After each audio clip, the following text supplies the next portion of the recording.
3 ঘন্টায় $70 ইনকাম, এগুলো কি সম্ভব নাকি? আরে ভাই, এগুলো সব ফেক। আসুন ভাই, দেখে আসি এগুলো কি সত্যিই ফেক নাকি সম্ভব। হাই, আমি মোজাদুল ইসলাম শিশির, একজন ফ্রিল্যান্স ভিডিও এডিটর। গত 7 বছর যাবৎ মার্কেট প্লেস এবং মার্কেট প্লেসের বাহিরে সফলতার সাথে কাজ করে আসছি। সাধারণ প্রজেক্টের পাশাপাশি কিছু ইন্টারেস্টিং প্রজেক্ট করেছি। এই যেমন ধরেন, গতকাল রাত 12টার সময় হঠাৎ পুরনো এক ক্লায়েন্টের SMS, ইমার্জেন্সি একটা প্রজেক্ট করে দেওয়া লাগবে এবং প্রজেক্টটি কিন্তু খুবই ইন্টারেস্টিং। আমি ভাবলাম যে আজকে SMS দিচ্ছে, রাতে আমি ঘুমাই, আগামীকাল করে দেবো। কিন্তু ক্লায়েন্টের সাথে কথা বলে বুঝতে পারলাম যে তার খুব দ্রুত এটি প্রয়োজন। বুঝে উঠতে পারতেছিলাম না যে কি করব বা এত তাড়াতাড়ি এই প্রজেক্টটা কমপ্লিট করা সম্ভব কিনা। তো আমি ক্লায়েন্টকে বললাম, ঠিক আছে, আপনি সমস্যা নেই, আপনি আমাকে দেন, আমি ভিডিওটা চেক করে দেখি। ক্লায়েন্ট যেহেতু ছিল ইউএস এর থেকে, তো ক্লায়েন্ট আমাকে SMS দিয়েছিল রাত 12টার সময় আমার টাইম, এবং ওর ওখানে মেবি দুপুর 1টা বা 12টা বাজে, এরকম কিছু একটা। তো ওর লাগবে এন্ড অফ দ্য ডের আগেই, অর্থাৎ সন্ধ্যার আগেই কিন্তু। তো তখন আমি কি করলাম, একটু ক্যালকুলেট করার চেষ্টা করলাম যে আমার হাতে কত সময় আছে। তো ক্যালকুলেট করে যা বুঝলাম, আমার হাতে প্রায় 5-6 ঘন্টার মতো সময় আছে। এবং ক্লায়েন্টকে বললাম, ঠিক আছে, তুমি তোমার প্রজেক্টটা আমাকে দাও, আমি দেখি করা সম্ভব কিনা। তো প্রজেক্টটা দিল, দেওয়ার পরে আমি একটু অ্যানালাইসিস করলাম, করে বুঝতে পারলাম যে খুবই সামান্য সিম্পল প্রজেক্ট, এটা আমি করে দিতে পারবো। তো চলুন, কিভাবে আমি প্রজেক্টটি কমপ্লিট করলাম এবং ক্লায়েন্ট আমাকে পেমেন্ট করলো এবং ক্লায়েন্ট কতটা খুশি হয়েছে, এটা দেখার জন্য কিন্তু পুরো ভিডিওটি দেখতে থাকুন। তো চলুন কম্পিউটার স্ক্রিনে যাওয়া যাক। তো প্রথমে আপনাদের দেখায় যে আমরা ক্লায়েন্টের সাথে কি কথা বলছিলাম, ক্লায়েন্টের সাথে কমিউনিকেশনটা কি ছিল।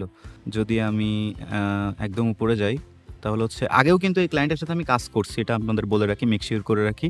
প্রথম SMS ছিল ক্লায়েন্টের যে তুমি ফ্রি আছো কিনা, আমার কাছে একটা প্রজেক্ট আছে, তুমি করতে পারবে কিনা, সেটা $50 প্রজেক্ট। আমি বলছি হ্যাঁ, আমি অ্যাভেলেবেল আছে, আমি করতে পারবো। আচ্ছা, এরপরে কিন্তু ক্লায়েন্ট আমার SMS দিয়েছে, যদি তুমি এটা ইওডি অর্থাৎ এন্ড অফ দ্য ডের আগেই যদি তুমি করতে পারো, তাহলে কিন্তু তোমাকে আমি $70 দেবো। তখন কিন্তু আমি ক্যালকুলেশন করা শুরু করছি যে ওর টাইম জোনের সাথে আমার টাইম জোনের যেহেতু প্রায় 12 ঘন্টার একটা তফাৎ আছে, সো আমি যদি PM-এ বাস করি, ও AM-এ বাস করতেছে, তো সেইখানে আমি আমার হাতে কত সময় আছে, তো আমি ক্যালকুলেট করে পাইলাম 4-5 ঘন্টা অ্যারাউন্ড সময় আছে। তো তারপর বললাম যে ঠিক আছে, তুমি আমাকে সেন্ড করো, আমি সেন্ড করে দেখি। এখানে কিন্তু ক্লায়েন্ট আমাকে একটু বোঝানোর চেষ্টা করছে যে কি কি লাগবে, কিন্তু এই SMS-টা দেখে আমি মূলত একদম টোটালি ক্লিয়ার হয়ে যায়নি। সো আমি বললাম, তুমি সেন্ড করো, আমি দেখতেছি। তো তারপরে ক্লায়েন্ট বললো, ঠিক আছে, সাউন্ড গুড, আমি তোমাকে 30 মিনিটের ভিতরে সেন্ড করতেছি। আচ্ছা, তারপর আমার ক্লায়েন্ট ছোটো একটা ব্রিফ দিছে, সাথে ভিডিও লিঙ্ক দিছে এবং একটা স্ক্রিনশট সে আমাকে সুন্দর করে বুঝিয়ে দিয়েছে স্ক্রিনশটের মাধ্যমে। আচ্ছা, ব্রিফটা যদি আমরা একটু পড়ি, প্রথমে লেখা আছে here is the link, so লিঙ্কটা দিয়ে দিচ্ছে। So basically the main zoom screen only. আচ্ছা, এখানে কাজ the main zoom screen only. So main zoom স্ক্রিনের ভিতরে কিন্তু আমাদের কাজ, এর বাইরে কোনো কাজ না, এটা বোঝাইছে। Okay, make sure keep the side boxes. আচ্ছা, এই SMS-টার মাধ্যমে বোঝাইছে কি, যে এই যে জুম স্ক্রিনটা আছে আমাদের, এই জুম স্ক্রিনের ভিতরে যে সাইড বক্সেসগুলো আছে, অর্থাৎ মানুষ ভিতরে ভিডিও চ্যাট করতেছে, যে মানুষের স্ক্রিনগুলো আছে, ওইগুলো বাদে আমরা কিন্তু অন্যটাই কাজ করব। আচ্ছা, এখন আমরা নেক্সটে যাই। নেক্সটে বলতেছে where is the mascot is. আচ্ছা, ম্যাসকট বলতে যে এটাকে বোঝাইছে, এই যে অ্যাভাটারটাকে, এটাকে ম্যাসকট বোঝাইছে। আচ্ছা আচ্ছা, যেইখানে ম্যাসকট আছে ওইখানে if he could make his background appear to be changing through different filter on a Zoom. হ্যাঁ, যেহেতু আমরা জুমের ফিল্টারটা ইউজ করতে পারতেছি না, ও এরকম কিছু বোঝাইছে যে আমরা ব্যাকগ্রাউন্ডটা যাতে চেঞ্জ করতেছি, এরকম কিছু বোঝা যায়। Okay, like tropical, mountains, etcetera etcetera. Okay, তাহলে আমরা এখানে দুইটা জিনিস পাইলাম, সেটা কোন টাইপের ব্যাকগ্রাউন্ড ও চাচ্ছে। মাউন্টেনের ব্যাকগ্রাউন্ড চাই এবং ট্রপিক্যাল টাইপের কিছু ব্যাকগ্রাউন্ড চাই। Okay, like he is using green screen. তো ও এটা বুঝাইছে যে ম্যাসকটটা একটা গ্রিন স্ক্রিনের ভিতরে আছে, এরকম দেখাবে যাতে ব্যাকগ্রাউন্ডটা চেঞ্জ হয় বারবার। ওকে, মেবি লাইক 4-5 চেঞ্জেস। ওকে, সো আমরা এটা বুঝতে পারলাম যে 4টা কিংবা 5টা ব্যাকগ্রাউন্ড বসাইতে হবে ওইখানে, বাস, কাজ কিন্তু আমাদের এতটুকুই। তাহলে আমি বুঝতে পারছি যে আই আন্ডারস্ট্যান্ড, আমি করে দিতে পারবো। ওকে, ও ব্যাকগ্রাউন্ডও কিন্তু আমাকে দেখিয়ে দিয়েছে যে এই টাইপের ব্যাকগ্রাউন্ড হবে। আমি কিন্তু কোনো সফটওয়্যার ওপেন করিনি, আগেই প্রথম কাজ হয়েছে আমার গুগলে যাওয়া এবং গুগলে যে মাউন্টেন ব্যাকগ্রাউন্ড, তারপরে কাইন্ড অফ বিচ ব্যাকগ্রাউন্ড, এই টাইপের ব্যাকগ্রাউন্ড যে কয়টা আমার পছন্দ হয়েছে, আমি জাস্ট বাছাই করে রাইট ক্লিক করে খালি ডাউনলোড করছি। যেহেতু ক্লায়েন্ট আমাকে একটা অলরেডি স্যাম্পল দেখাই দিয়েছে যে কোন টাইপের ব্যাকগ্রাউন্ড প্রয়োজন, সো আমি কিন্তু এখানে এভাবে ডাউনলোড করে নিছি।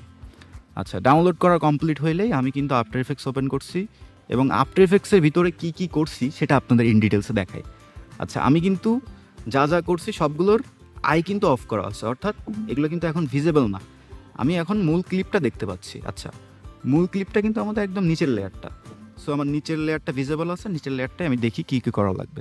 ওকে, যেহেতু আমাদের এই পুরো স্ক্রিনটার ব্যাকগ্রাউন্ডটা চেঞ্জ করা লাগবে এবং এই বক্সেসগুলো রাখা লাগবে, ক্লায়েন্ট বলছে, তাহলে প্রথম কাজ হবে এই যে বক্সেসগুলো আছে চ্যাট বক্সেস, এইগুলা কিন্তু আমরা মাস্কিং করে নেব। তাহলে আমি এটা কিন্তু আলাদা আলাদাভাবে মাস্কিং না করে আমি একবারে মাস্কিং করে নিতে পারি। সো ওটা আমি এটা একবারে মাস্কিং করে নিছি। প্রথম কাজ হয়েছে এটা আমার। আচ্ছা, মাস্কিং করা ক্লিপটাও আমি আপনাদের দেখাই।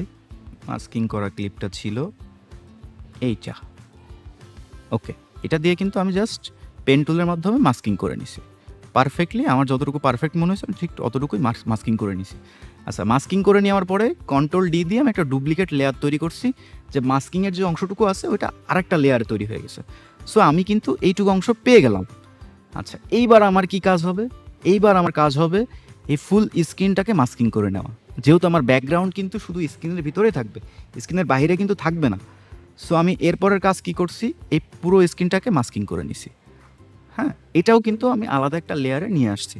ওকে, আলাদা একটা লেয়ারে নিয়ে আসার পরে এখন যেহেতু আমাদের ব্যাকগ্রাউন্ড চেঞ্জ করা লাগবে, তো এখন আমাদের কাজ হবে কি এই ম্যাসকটটার ব্যাকগ্রাউন্ডটা রিমুভ করা। তো সেই ব্যাকগ্রাউন্ডটা আমি রিমুভ করতে পারি রোটো ব্রাশের মাধ্যমে, অর্থাৎ রোটোস্কোপিংয়ের মাধ্যমে কিন্তু আমি ব্যাকগ্রাউন্ডটা রিমুভ করে নিতে পারি। তো দেখি যে কীভাবে ব্যাকগ্রাউন্ডটা রিমুভ করব। আচ্ছা, এর মাঝে আমি একটা কথা বলে রাখি, সেটা হচ্ছে যেহেতু আমরা আজকে দিনে রেকর্ড করতেছি ভিডিও, ছোট ছোট কিছু ব্যাকগ্রাউন্ড নয়েজ আসতেই পারে। তো এগুলার জন্য আমি প্রথমেই ক্ষমা প্রার্থী। বেসিক্যালি আমরা ভিডিও রেকর্ড করি রাতের বেলায়। আজকে গতকাল রাতে একটু সময় পাইনি, যার কারণে আজকে দিনের বেলায় রেকর্ড করতেছি। সো ছোটোখাটো ব্যাকগ্রাউন্ড নয়েজগুলো একটু অ্যাভয়েড করে দেখার চেষ্টা করবেন। আচ্ছা, তো এখন আমরা ব্যাকগ্রাউন্ডটা কীভাবে রিমুভ করছি, প্রথমে রোটো ব্রাশটা সিলেক্ট করছি এবং রোটো ব্রাশটা সিলেক্ট করার পরে কিন্তু এটা ডাবল ক্লিক করছি। ওকে, ডাবল ক্লিক করার পর এটা ভিজিবল করে নিই। যেহেতু অলরেডি রোটো করা আছে, যার কারণে এখানে কিন্তু কিছুটা সময় নিচ্ছে। রোটো ব্রাশটা কীভাবে করছি ওটা যেহেতু একটা লেন্দি প্রসেস। রোটোস্ক্রপিং আমি পুরোপুরি দেখাচ্ছি না আপনাদের যে রোটোস্ক্রপিং কীভাবে করে, কারণ এটার জন্য আলাদা টিউটোরিয়াল প্রয়োজন। আমি অবশ্যই কোনো না কোনো ভিডিওতে দেখাবো যে পারফেক্টলি কীভাবে রোটোস করা যায় বা পারফেক্টলি কীভাবে রোটো করা যায়। তো আমি জাস্ট দেখাচ্ছি যে কীভাবে ব্যাকগ্রাউন্ডটা রিমুভ করছি। তো আমি জাস্ট এই ম্যাসকটটাকে সিলেক্ট করে নিছি এবং এটাকে যখন আমি রোটো করছি তখন কিন্তু মোটামুটি পারফেক্টলি এই ম্যাসকটটা আলাদা হয়ে গেছে ব্যাকগ্রাউন্ড থেকে। তো আমি যেহেতু এটাকে আলাদা একটা ব্যাকগ্রাউন্ডে নিয়ে আসতে পারছি, আমি যদি সবগুলোকে রিমুভ করে দিই তাহলে কিন্তু আমি দেখতে পাবো এটা কিন্তু একটা আলাদা ব্যাকগ্রাউন্ডে আছে। আচ্ছা, এটা কিন্তু একটা আলাদা ব্যাকগ্রাউন্ড আছে। যদি আমি এখানে ক্লিক করি তাহলে দেখতে পাবো আমরা আলাদা একটা ব্যাকগ্রাউন্ডে এই ম্যাসকটটাকে কিন্তু অলরেডি নিয়ে চলে আসছি।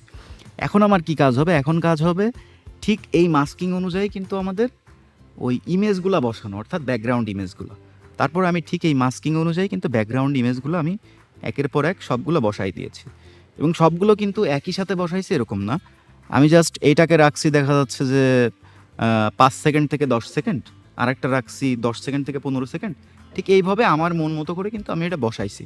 সো ডিফারেন্ট জায়গায় গেলে কিন্তু ডিফারেন্ট ব্যাকগ্রাউন্ড পাওয়া যাবে। আচ্ছা, এরপরের কাজ কি হয়েছে? এরপরের কাজ হয়েছে সবগুলো আমি ভিজিবল করে দিই। এখন কিন্তু মোটামুটি সব কিছু ডান। আচ্ছা, উপরেরটাকে আমরা ভিজিবল করে দিই। তাহলে কি হলো, এইটাকে কিন্তু এই লেয়ারটাকে কিন্তু আপনার সবার উপরে রাখা লাগবে। হ্যাঁ, এই লেয়ারটা যদি আপনি নিচে রাখেন তাহলে কিন্তু হবে না, তাহলে কিন্তু দেখা যাবে না, এটা কিন্তু ভিজিবল হবে না। সো এইটাকে কিন্তু মাস্ট বি আপনার সবার উপরে রাখতে হবে যদি এটাকে ভিজিবল করতে চান। ওকে, তাহলে হচ্ছে আমরা এটা ভিজিবল হয়েছে, এখন মোটামুটি আমাদের ক্লিয়ার। এর করছি কি, এরপরে জাস্ট এটাকে রেন্ডার দিছি, রেন্ডার দিয়ে ক্লায়েন্টের কাছে সাবমিট করছি। ওকে, ক্লায়েন্টের কাছে সাবমিট করার পরে আমি কিন্তু উইথিন কী বলতে পারেন 2.5 ঘন্টার থেকে 3 ঘন্টার ভিতরে কিন্তু আমি কাজটা কমপ্লিট করে ফেলছি। অ্যান্ড কমপ্লিট করে ফেলার পর ক্লায়েন্ট কিন্তু খুব খুশি হয়েছে। Looks good, sending to the client. আচ্ছা, ক্লায়েন্টেরও আবার কিন্তু আরেকটা ক্লায়েন্ট আছে, সো তার কাছে সেন্ড করছে। তো তার কাছে সেন্ড করার পরে আমি বলছি ঠিক আছে, কোনো সমস্যা নেই, আপনি হচ্ছে দেখে আমাকে জানান। এরপরে ক্লায়েন্ট আমাকে আরও একটা বিষয় নিয়ে কথা বলছে, সেটা হচ্ছে কি সব কিছু ঠিক আছে কিন্তু এইখানে কিছু ফিল্টার ইউজ করা লাগবে। কোন টাইপের ফিল্টার? ওই যে দেখেন না যে মেসেঞ্জার কিংবা আপনার হচ্ছে বিভিন্ন জায়গায় ইউজ করলে ওই যে সানগ্লাস, তারপরে হচ্ছে মুকুট, এই টাইপের যে ফিল্টারগুলো আছে, এইটা 2-1টা ইউজ করা লাগবে যাতে বোঝা যায়। সো এইটা কিন্তু আমাকে একবার ইনশিওর করে দিয়েছে যে কোন টাইপের ফিল্টার ইউজ করব। আচ্ছা, এরপরে হচ্ছে আমি করে একটা ফিল্টার ইউজ করছি, করার পর ক্লায়েন্ট ওইটা তার ক্লায়েন্টের কাছে সাবমিট করছে, করার পরে ক্লায়েন্ট বলতেছে যে না এই টাইপের ফিল্টার ইউজ করবো না, তুমি হচ্ছে স্পেসিফিক কিছু ফিল্টার ওনাকে দিয়ে দাও, সেইগুলো যাতে ইউজ করতে পারে। তারপর হচ্ছে ক্লায়েন্ট আমাকে স্পেসিফিক কিছু ফিল্টার দিয়ে দিয়েছিল। আচ্ছা, এই যে একটা ফাইল, এই ফাইলের ভিতর স্পেসিফিক কিছু ফিল্টার ছিল, সেইগুলো কিন্তু আমি হালকা পাতলা মুভিংয়ের মাধ্যমে ইউজ করছি। উপরের এইগুলো কিন্তু সবগুলো ফিল্টার। আচ্ছা, এই যে এই টাইপের ফিল্টার আমি ইউজ করছি। এইটাই দেখেন আমি একটা ক্যাপ বসিয়ে দিয়েছি, ঠিক আছে। দেখেন এখানে আমি একটা কিন্তু কাউবয়ের হ্যাট বসিয়ে দিয়েছি।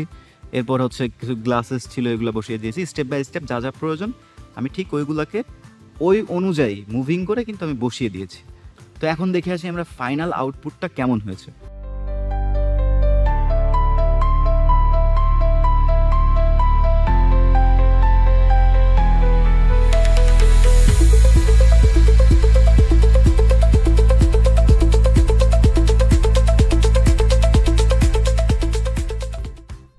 তো এই ছিল আমাদের ফাইনাল আউটপুট। কাজ কিন্তু ঠিক এতটুকুই ছিল। এখন আপনারা বলতে পারেন যে অনেকেই ক্লায়েন্টে পেমেন্ট করেনি। তো একদম আমি আপনাকে হচ্ছে লাইভ প্রুফ দিয়ে দিই যে ক্লায়েন্ট পেমেন্ট করছে কিনা, আসলে এটা সত্যি কিনা। ক্লায়েন্ট কিন্তু এই চেঞ্জেসের আগে আমাকে পেমেন্ট করে দিয়েছে। সো এখানে এই যে পেমেন্টের প্রুফ ক্লায়েন্টের, সে কিন্তু আমাকে পেমেন্ট করে দিয়েছে $70, হ্যাঁ, যেটা বাংলা টাকায় প্রায় 8,300 টাকা মতো হয়। তো প্রজেক্টটা কিন্তু শেষ করছি এবং ক্লায়েন্ট কিন্তু খুবই খুবই হ্যাপি। আগামী কিছু প্রজেক্টের জন্য কথা চলতেছে ক্লায়েন্টের সাথে। এভাবে কিন্তু প্রতিনিয়তই ছোট বড় প্রজেক্ট করে যাচ্ছি। এবং এটি আপনাদের কেন দেখালাম, দেখানোর একমাত্র কারণ হচ্ছে যাতে আপনারা ইন্সপায়ার্ড হন এবং বুঝতে পারেন যে freelancing is not a scam. So freelancing কিন্তু স্ক্যাম না, ফ্রিল্যান্সিং করেও কিন্তু ক্যারিয়ার গড়া যায়। তো সবাই ভালো থাকবেন, সুস্থ থাকবেন। আবারও দেখা হবে নতুন কোনো ভিডিওতে, নতুন কোনো টপিক নিয়ে অথবা নতুন কিছু নিয়ে। আসসালামু আলাইকুম।